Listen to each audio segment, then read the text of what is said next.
नमस्कार दोस्तों, हमारे YouTube चैनल में आपका बहुत बहुत स्वागत है। इस वीडियो में हम भारतीय कला एवं संस्कृति के अंतर्गत भारतीय संगीत के बारे में बताएंगे। और हाल ही में जो वैकेंसी आई है RRB NTPC, जिसकी लगभग 3000 पोस्ट हैं, तो उसमें आपका एक पोर्शन जनरल अवेयरनेस है या सामान्य जागरूकता, सामान्य ज्ञान जो है, उसी के अंतर्गत आपको ये टॉपिक है भारतीय संगीत। तो इसमें हम भारतीय संगीत के बारे में संपूर्ण जानकारी आपको देंगे जो कि आपके एग्ज़ाम के काम की रहेगी।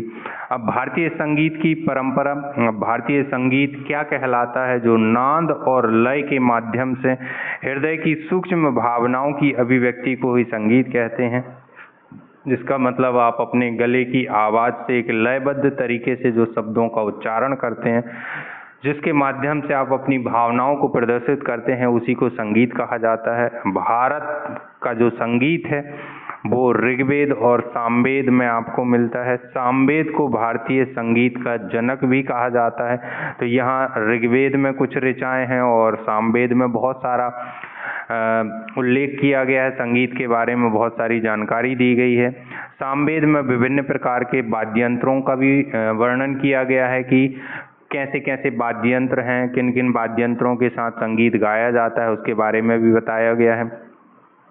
अब 500 ईसा पूर्व आपने पढ़नी का नाम, आचार्य पढ़नी का नाम सुना होगा। उनने अपनी एक रचना लिखी थी अष्ट अध्याय, जिसमें उन्होंने संगीत के बारे में बहुत सारे उदाहरण दिए हैं।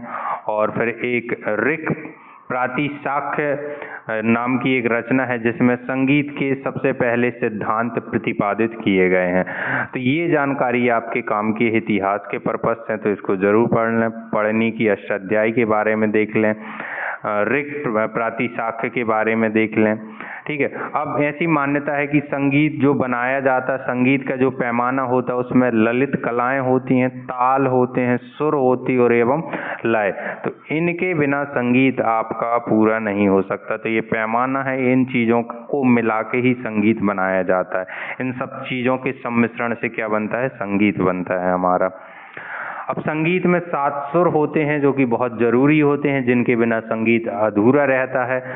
तो संगीत के कितने सुर हैं? 7 सुर हैं। सा रे गा मा पा धा नी, जिसे सप्तम सुर कहा जाता है। सप्तम सुर के नाम से जाने जाते हैं। सा का फुल फॉर्म है साज, रे का ऋषभ, गा का गंधार, माँ का मध्यम, पा का फिर पंचम है, ध का फिर धैवत है और नी का निषाद है। तो ये जो है सारे गामा पा धा नी सा का फुल फॉर्म है। इसको जरूर देखें, एग्जाम में बिल्कुल पूछा जा सकता है कि सारे गामा पा क्या है।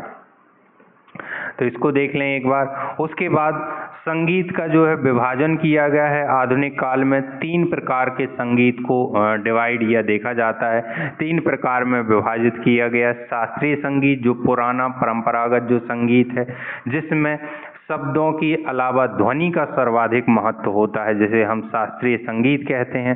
फिर सुगम संगीत जो कि सुनने में बहुत ही मधुर होता है। उसके बाद फिर लोकगीत, जिसमें शब्दों का महत्व होता है। लोकगीत आपके क्षेत्रीय भाषाओं में अपने विचारों को व्यक्त किया जाता है, जिसमें वहाँ का रहन सहन, खान पान, ऐसे विभिन्न प्रकार की चीज़ों को शब्दों के माध्यम से बताया जाता है। तो ये जो है आपका लोकगीत है। तो ये 3 प्रकार के गीत हैं। अब शास्त्रीय संगीत के बारे में हम देख लेते हैं। शास्त्रीय संगीत का विभाजन भी 2 भाग में किया गया है, हिंदुस्तानी संगीत और कर्नाटक संगीत।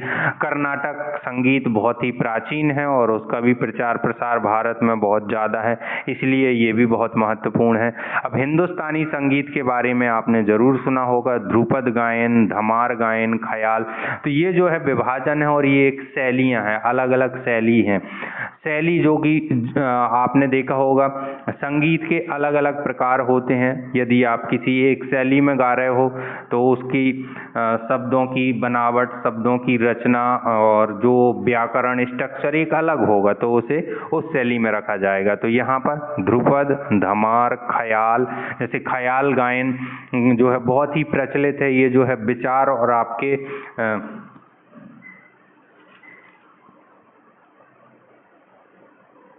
कल्पना से लिया गया है, कल्पना विचार से ख्याल गायन लिया गया है। फिर तराना, ठुमरी, दादरा, टप्पा, ये जो हैं आपके हिंदुस्तानी संगीत के अलग अलग स्वरूप हैं, अलग अलग विभाजन हैं। कर्नाटक में देखेंगे पादम, जवाली, तिल्लाना, कृति, श्लोकम, तो ये जो है कर्नाटक संगीत का स्वरूप है। इनको भी 5 उसमें भाग में बांटा गया।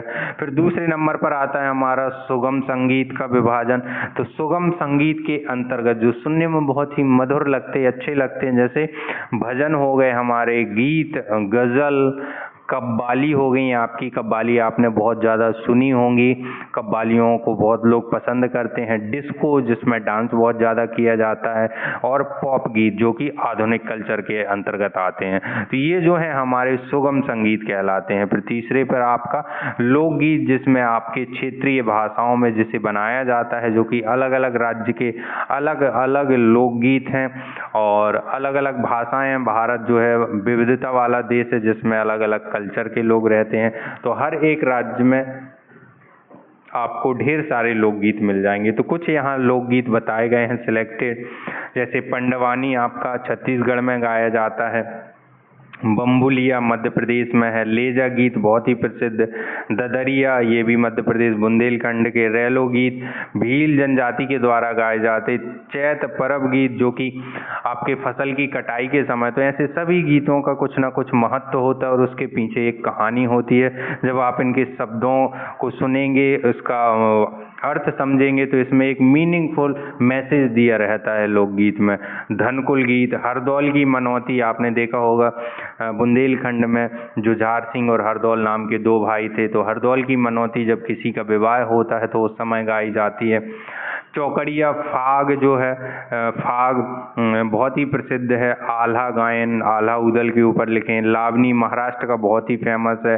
पंबाड़ा, माच, संकीर्तन, खोग जोम पारवा, चाकरी, भखा गीत, मांगड़ियो गीत, पंड्यानी गीत, पंचबाधम, थाया मकाया, पोवाड़ा, गोधल गीत, फाग गीत, चैता, नचारी, लागनी। तो ये कुछ यहाँ आपको गीतों के नाम बताए गए हैं। बाकी आप एक लिस्ट देखें जिसमें राज्य और आपके गीत रहें जो आपके एग्जाम के पर्पज से रहेंगे।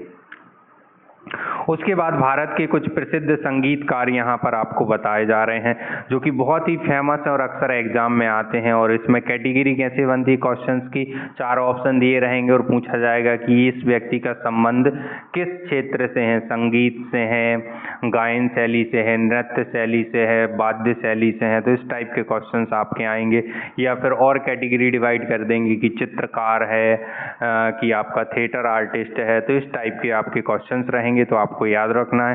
तो यहाँ भारतीय प्रसिद्ध शास्त्रीय संगीतकार के नाम मैं आपको बता रहा हूँ जो कि बहुत ही मोस्ट पॉपुलर आपके ये संगीतकार हैं। तानसेन, भीमसेन जोशी, पंडित जसराज, गिरिजा देवी, एस सुब्बलक्ष्मी, पुरंदरदास, जिन्हें कर्नाटक संगीत का जनक कहा जाता है, श्रीनिवास अयंगर, शोभा मुगदल, अली अकबर खां, बैजू बाबरा जो कि आपके चंदेरी के हैं। और तानसेन से इन्होंने एक बार संगीत के रूप में कंपटीशन किया हुआ था। कौशिकी चक्रवर्ती, उस्ताद अब्दुल करीम, मल्लिकार्जुन, बी मंसूर, सिद्धेश्वरी देवी, हंगुलबाई, गंगूबाई हंगल है, और कुमार गंधर्व। तो ये जो हैं कुछ जाने माने बहुत ही प्रसिद्ध नाम हैं जो कि भारतीय संगीत के हैं। तो ये वीडियो आपके संगीत के ऊपर है जिसमें लगभग बेसिक सारी जानकारी दे दी गई है जो आपके एग्जाम के काम से हैं। अगला वीडियो आपका दूसरे टॉपिक पर रहेगा, भारतीय कला और संस्कृति के। Thank you.